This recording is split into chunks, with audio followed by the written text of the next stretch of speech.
Thanks for coming out on an exciting Sunday afternoon. It's great to be with everyone. Of course, earlier this afternoon, received a call from Sharon Line-Clary, who's the president of the board with the Florida Citrus Sports Organization, extending to the University of Illinois an official invitation to play in the 2024 Cheez-It Citrus Bowl.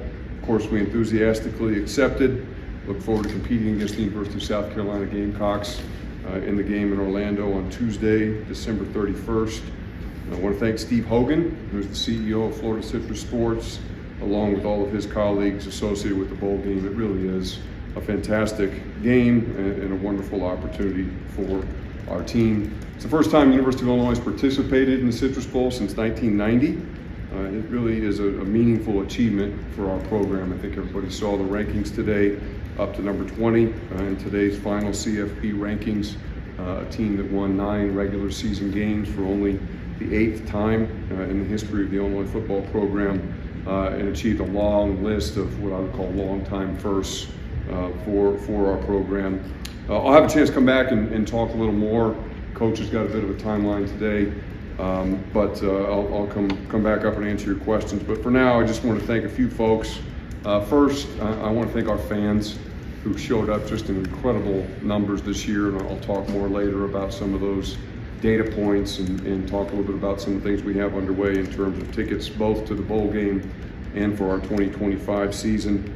Also want to thank our players who have just shown incredible commitment, toughness, determination to lead us to this place. I think the work that they have done on the field has gone very documented. What maybe hasn't gone as well reported is the things that this team has accomplished in the classroom, setting program highs in terms of GPA for our football team, and also the things that you're not hearing about in terms of off-the-field issues involving the student athletes with our football program. We don't have those kinds of issues occurring with our team right now, and that is something that translates to on-field performance, and so I want to make sure and thank them for that. Also want to thank our coaches and our staff. This building is a hive of activity throughout the course of not just the season, but over the entire duration of the calendar year. And the work that they have put in to lead us to this place is really without peer, and I just can't thank them enough for all the commitment and effort that they have put forth to put us in this place. And then, of course, the last person to thank is our head football coach, Bret Bielema. He's someone who I met for the very first time just about 4 years ago, not quite to the day, but nearly 4 years ago to the day, and someone who has had a vision for what this football program can and should be, and he has put absolutely everything that he has into leading us to this place that we are today. He refuses to be outworked, refuses to be outprepared. He is a relationship builder with our staff, with our student athletes. He's a teacher. I saw that in the very first spring practice I attended under his leadership, the way that he interacted with the players, the way that he commanded their attention, the things that he does in this room with film and with preparation. He is someone who teaches the game at a very high level, and someone who is truly establishing his own list of long-time firsts in terms of a head football coach here at the University of Illinois, and I'm really proud to call him a colleague and a friend, and I'll bring him to the podium now, our head football coach, Bret Bielema.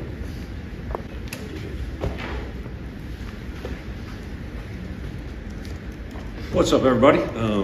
Super excited, kind of echo all the thoughts that Josh had, but super excited for our football team. You know, we talked in this meeting room, literally Martin Luther King Day last January, talked about 12 guaranteed opportunities were in front of us, and would hope to get into the postseason play, and you know, to have this year, you know, kind of translate to what we saw happen on the field. I know coming off the field, beating Michigan team at, you know, two ranked teams on a stadium field, celebrating 100 years of Illinois football.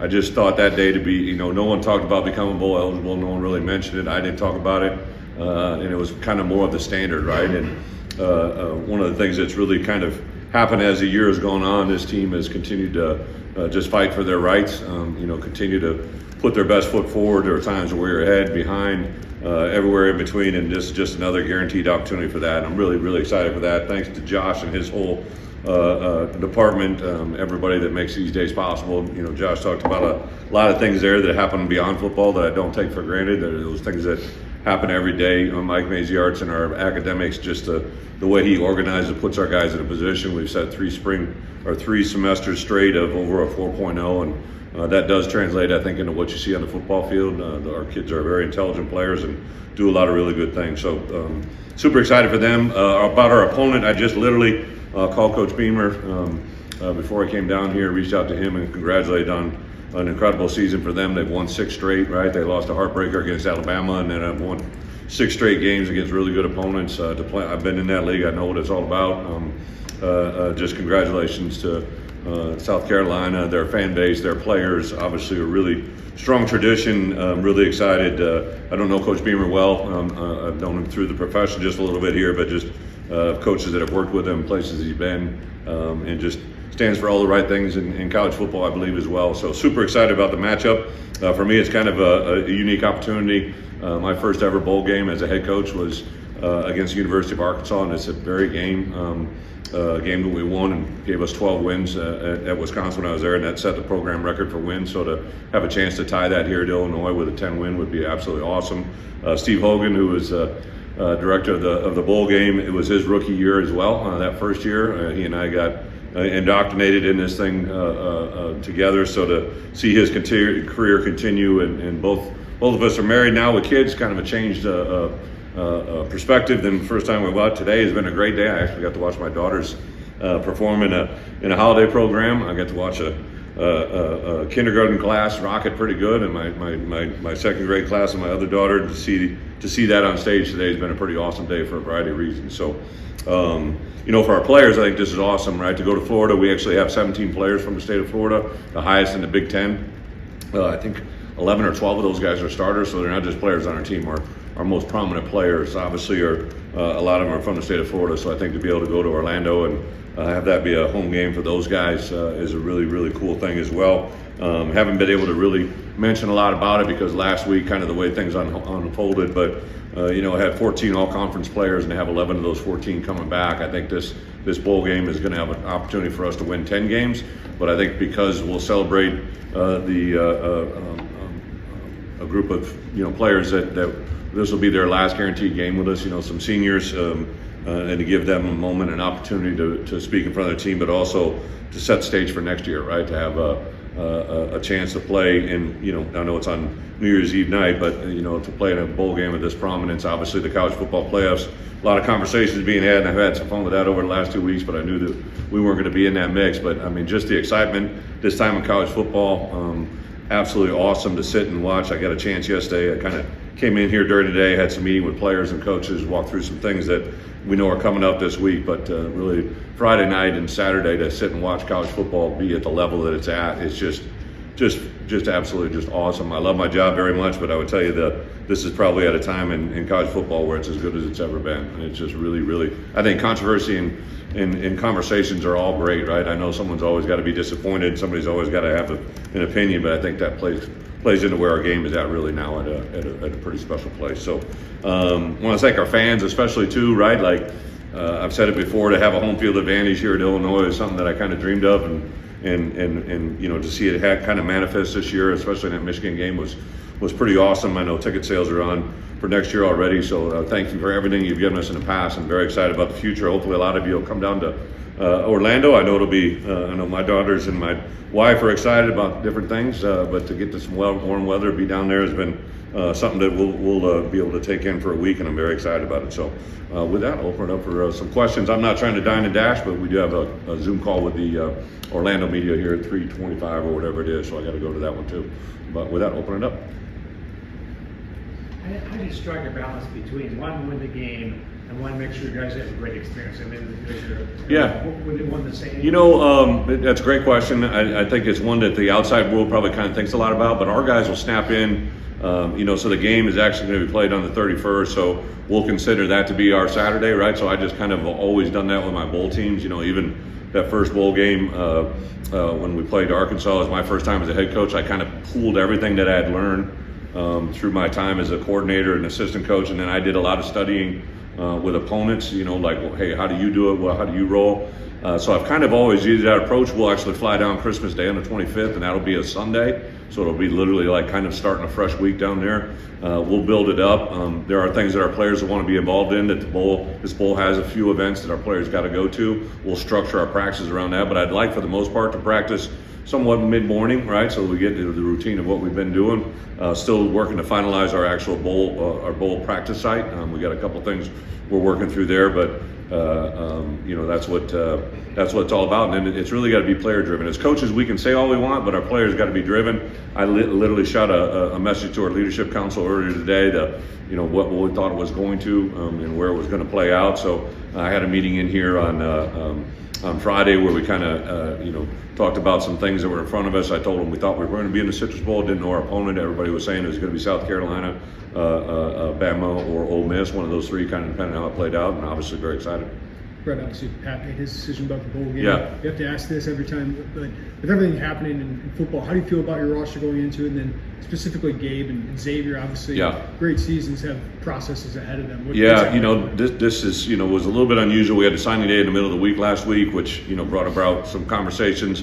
I knew when we got done with our game against Northwestern, I knew that this week prior to the portal opening up, I was going to have some conversations, right? We always say conversations are always good. You're either building or tearing down whatever you're speaking. And I always say to our guys, listen, sometimes tough conversations are hard to say, but they're hard to have, but they're actually more rewarding. So Pat and I had some initial conversations. I think there were some things that came into play. We're going to bring him available to you guys in the media. I think it's just one of the most decorated players in our program history. For me as a head coach, I grew with him for 4 years here, so he holds a very special place in my heart. But once he kind of expressed to me what he wanted to do, how he wanted to do it, I totally understood. Kind of the same thing 2 years ago. We had a couple guys, Spoon and the Brown brothers, right? So to this point, I think the only one that's going to not play is Pat.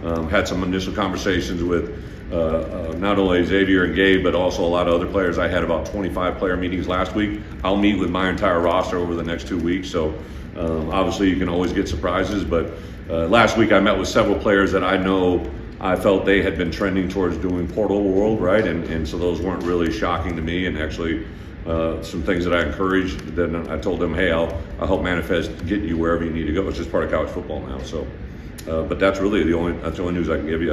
I think Gabe and Xavier are not going to be blind to the fact I turned in 5 underclassmen that the NFL lets us do 5 of those guys, and Gabe and X were 2 of those guys. We turned in their paperwork as fast as we could to get their grade reports back, and then we'll have a conversation with that move forward. Retention's been so good for you. How do you feel? Do you feel confident that retention will remain? Oh, retention? Yeah. Of your you talking about players? Yeah, just of your roster. Yeah, I think our guys like playing, man. I really do.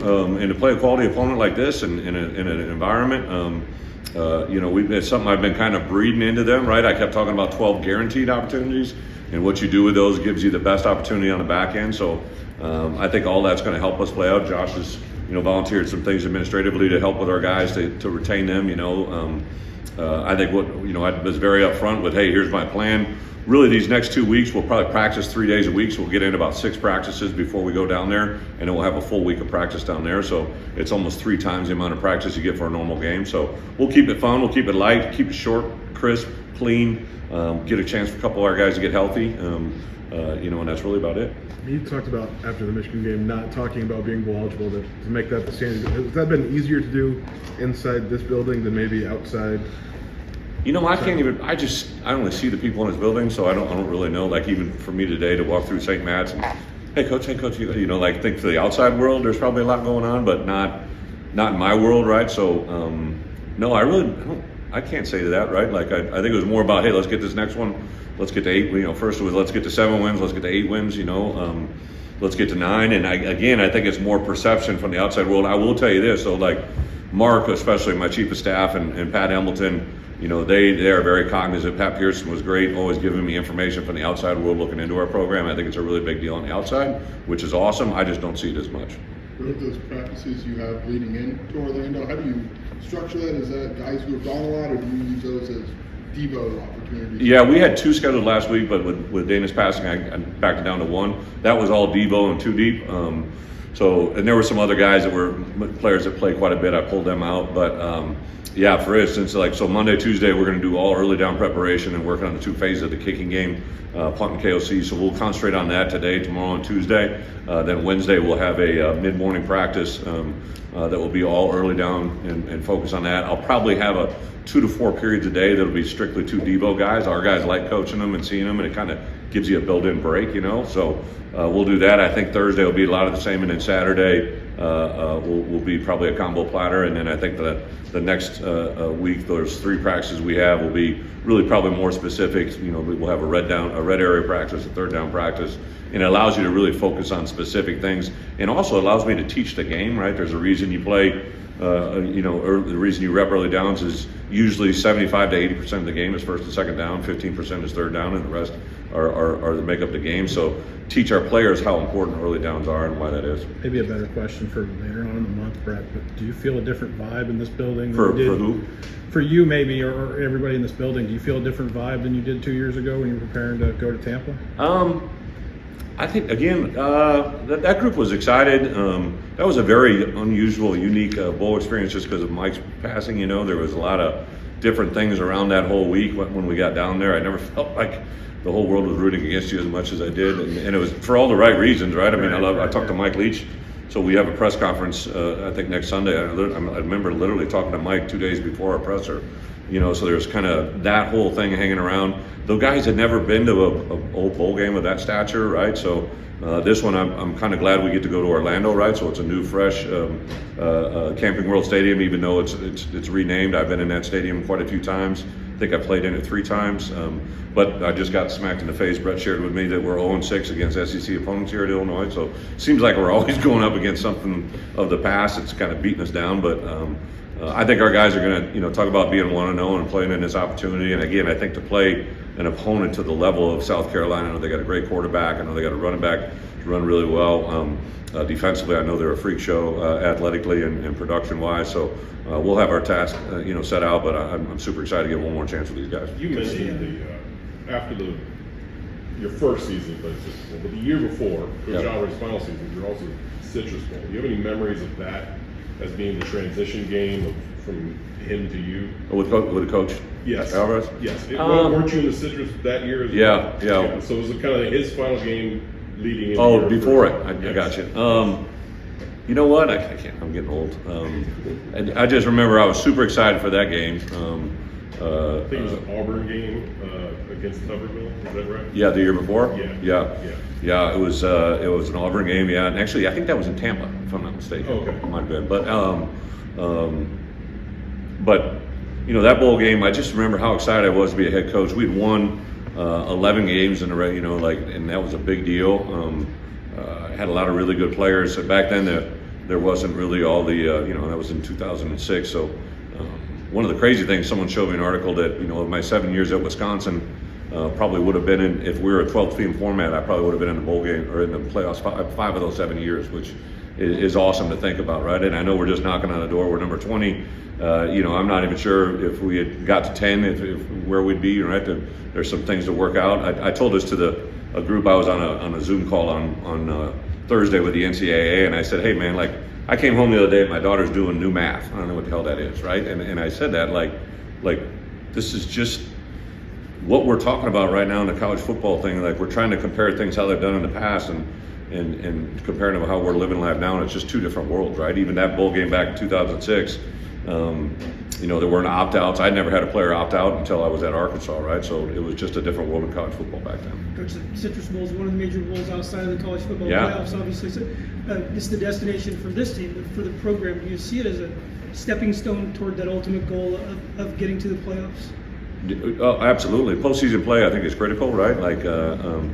Just a simple thing, like all of our guys that played in 4 games that we kind of had to protect so they didn't use their 5th, right? Now that those guys are all open to play, right? So there's just all kinds of sorts of things that are rewarding that's going to continue to take this team forward. I think on Wednesday, I know what our schedule is for next year. I know you guys don't yet, but I think that schedule and the way it lays out is going to get a lot of people excited. And I think the fact that I'm not going to give away any surprises. We have, Ohio State, USC coming here next year. I think that's a really big thing.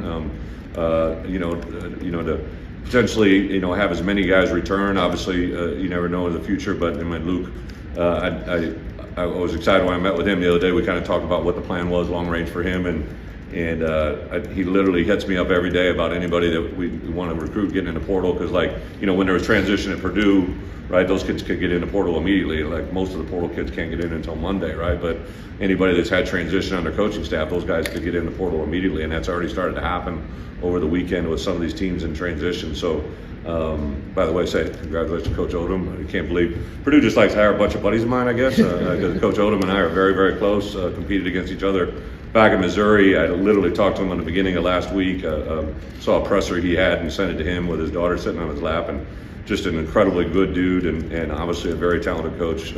Was sat on the couch rooting for him on Friday night, shot him a text that heard he might be coming close. So I'm super excited for him and his opportunity, but yeah, that's about it. But I'm curious if you Time for one more after if you've had a second to zoom out, you think back to that first meeting in here after Penn State, and you've got 2 Florida Bowl games, you've got a chance for 10. You've got a chance to maybe think about this build from that moment to where you are now.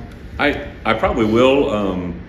I have a 55th birthday on January 13th, which is, I was sitting in a living room, I believe, in New York on my 50th, and most people have a little shindig for their 50th. It's a big moment, and I remember my wife's birthday is the day before mine, a few years ahead, but so we got a pair of birthdays coming up that we're talking about taking like a 2 or 3 day trip in February, just kind of taking a moment. But this is crazy. Like last week I knew it was going to be insane. So now we're going to prepare for this bowl game, and then literally on January 1st, the portal window opens up again where guys that can come in January 1st through the 5th, and then we go into a live recruiting period in January, which is going to be unprecedented. So I don't see me being able to relax for a while, but I talk to Josh a lot. Josh is usually my grounding man. We've done this, like he sent me something after, and we knew we were going to be playing this game, and it kind of struck me that he's now as an AD finally getting to live the things that he dreamed of, right, and he envisioned before I was ever here, right. So it's big in that way. I come in and saw Bobby Busboom, right, and Bobby's smiling ear to ear because she was here when it was successful, and I think she's been waiting, and now she gets to vicariously get to do these things now. So and to see, I went to the country club with my family, my girls Friday night, and I had some people grab me out there that are obviously longstanding Illini fans, and I think the outside world reminds me how much we've changed, right? And I will say this, in recruiting, it's definitely, like, I made a deal the other day, to flip 9 kids, like I've never had that in my career, right? So, and I'm telling you what's happening right now in the portal world is kids that we were in on that really liked us, but we weren't winning enough for them, which I totally understand. That's not the case now, right? You got a guy like Luke Altmaier who really could be one of the best quarterbacks in college football next year, could be a Heisman candidate. Like, what do good receivers want? They want good quarterbacks, right? And good linemen. Now, we're not going to go portal crazy, but I would see us taking 5 to 6 guys on both sides of the ball that fit immediate places. We have a lot of really good young players coming back. I look on defense like Alex Bray, you got Dylan Rosiak, who's a really good accomplished linebacker who didn't play the last several games. You got obviously X and Gabe, but Matt Bailey's a really good player. Mac Rossetti, Scott, Caleb Patterson. Up front, you got young guys that got a lot of valuable reps. Alec Bryant probably played his most complete game. We had a good conversation with him on Thursday about where he can go in the future, right? So I think those are really good. And then offensively, to have 3 linemen between Geske, Kreutz, and Melvin back, and now a lot of good guys competing for that. You get Tanner Arkin, who I think is one of the most serviceable tight ends I've ever had in my career, just a really good player. And Cole Rusk, who never stepped on the field. You got a couple of running backs. Obviously, at wide receiver, we have 2 guys in Capka Jones, Malik Elzy, and Hank Beatty, who played, and Colin Dixon is a war daddy, right? I mean, there are a bunch of really good players coming back that they get me excited. But I think this game is going to be big to build momentum for that. Brett, speaking of coming Last back, one here, just a couple minutes left. you've had a lot of turnover in your staff the last couple of years for different reasons, but after such a successful year, how do you feel about your staff and what you guys did this year and moving forward? Well, first and foremost, again, thank Josh. One of the things I've always tried to maintain, like if we want to be to a certain level in this conference, we have to maintain that in 3 important areas, right? Our roster, in a way, our roster NILs, money, and that's going to become a little bit more balanced, I think, moving forward, and then being able to acquire a staff and keep it. I can't predict in the future, but I had initial conversation with a couple. I always start with my coordinators going forward. So I fully intend and hope and pray that Barry and Aaron and Dish, those three guys, will be back with us. Josh has already allowed me to have some conversation with them and put that in place. I know that's very, very important. I have a great admiration for both offensively and defense. I think, and it's kind of crazy playing South Carolina. Justin Stepp, we hired from there, right? So this is going to be a big game for him. But I think Stepp has literally helped change the culture, especially in that offensive room. Unfortunately, lost him. Dana Dillon was a huge asset to that program and what it is. But I really was excited the way our offensive staff, Coach Ward, just continues to be very impressive. I think on defense, Corey Parker and Archie have been just just incredible. I think for Aaron in particular, because Aaron works with them on the back end, and then Arch is our only voice upstairs. I thought those guys in particular have been invaluable to our staff. And then it may sound funny, but I've been able to hire this army of these young coaches. And I mean, those are going to be rock. In 10 years, those guys are going to be college football. Like I promise you, some of those guys are very gifted. So I don't expect transition, but I never know. Thank you, guys. Thank you. Thanks, Brett. Bring Josh up here.